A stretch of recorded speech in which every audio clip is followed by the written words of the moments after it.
By the way, when I talk about resilience and things like that, I don't believe that everybody has to, you know, be something big in this world, you know. I think there's definitely a beauty in being average, and there still can be an ambition in that, and there still can be a success in that, and there still can be a resilience in that. It just looks different to how the world typically sees it, but it doesn't mean that it's not there. You know, I think oftentimes in our society, especially sort of Western societies, we kind of come up with this idea that you have to make a lot of money, you have to have a lot of power, you have to have a lot of status, you know, things like that to be the man. You know, you have to own this, have that, you know, do this by the time you're 25, by the time you're 30, by the time you're 40, etc., etc., right? And as you go through life, because we hear these messages throughout our childhood, throughout our early adult years, our teenage years, and, you know, the whole thing, you know, we internalize all that to some capacity. And we spend, well, some of us spend a good part of our lives just trying to work towards these things and really achieve these things. Meanwhile, it's not something that we really want on a deeper level. And sometimes all you want is just to be able to do the things you enjoy, you know, go to your job, do your work, go home, and just do the things you enjoy, and that's it. And I think that could still be a success, because you've achieved a life that you can maintain, that is sustainable and happy for you. But I don't think we celebrate that kind of success enough. You know, we look at all the people with all the big money, and we try to convince ourselves that's what we want. And of course, it's nice to have money. I ain't saying that. You know, if anyone would give me £1 million, I ain't gonna say no, right? But at the same time, how you get that money matters as well. You know what I mean? Like, how you go about in this world matters. Because if somebody says to you, yeah, you could have £1 million, you could be world famous, but you gotta sell your soul to get it, you know, then it's like, is it really worth it? You know, is it really worth abandoning your morals, abandoning your principles, abandoning your dignity, abandoning everything that makes you who you are for that money and that fame and that power? Because people do that all the time. Most of them don't even realize that's what they're doing.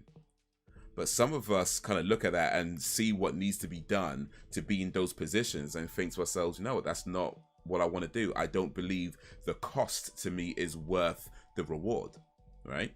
So we step away from that and say, my success is going to be determined by me creating a life for myself that is sustainable and that I could be happy in, you know. And that might not look like, you know, big fancy job in a city, sitting on the top floor of some office somewhere. It might not be that. You know, people who want to do that, if you're happy doing it, I ain't saying that, you know, do you. But it might not mean that for everybody. And I don't think we celebrate that form of success, that form of ambition, or that form of resilience to be able to resist all the temptations of the world, to go to those places. Because let's face it, there's a lot of temptations to do things that you don't want to do to get something that you want, right? There's a lot of temptations for that. Resilience in resisting that. We don't celebrate that enough. You know, we don't celebrate the ambition that says, because ambition by its definition is really is working towards something, working towards achieving something, right? That's what it is. It doesn't necessarily mean that you're going to be a big area manager at some big company. It could just mean that I'm trying to achieve a life for myself. I'm trying to achieve a life that I can be happy in. You know, that's ambition. And then achieving that is success. But yeah, I don't think we celebrate that kind of ambition, that kind of resilience, that kind of success enough. You know, and I get it. It's not sexy, right, to say I'm a successful person because I don't know, I paid all my bills last month and I still had money left over. Yes, so some change there. I didn't starve to death. That's success to me. It doesn't. That don't sound sexy. That's something that you put in a magazine.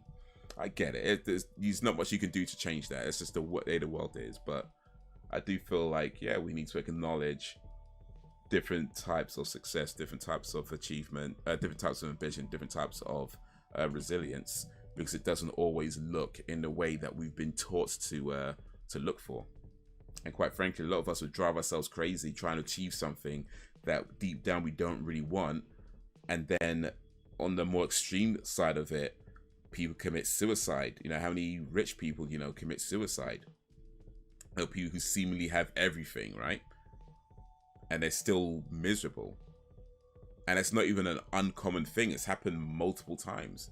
Certainly enough for us to realize that money isn't the answer to every problem. It might feel like it when you don't have money, right? Let's be real. It feels like it's the answer to everything when you don't have it.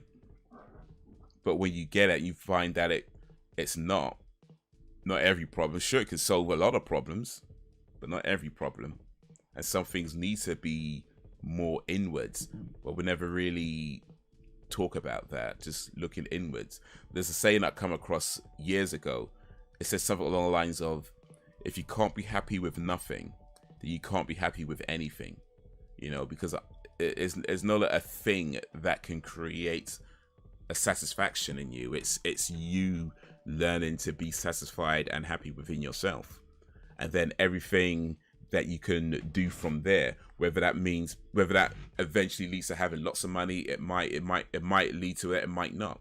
But because you've already found that level of contentment and happiness, you know, you're not going to be stressed out about this and that and this and the other, and whether you get to this level by the time you know, and this job, and you're not worried about that. If it happens, great. If not, well, I'm good, you know, because you've already achieved that. So yeah, that's my little my little ramble, my little rant.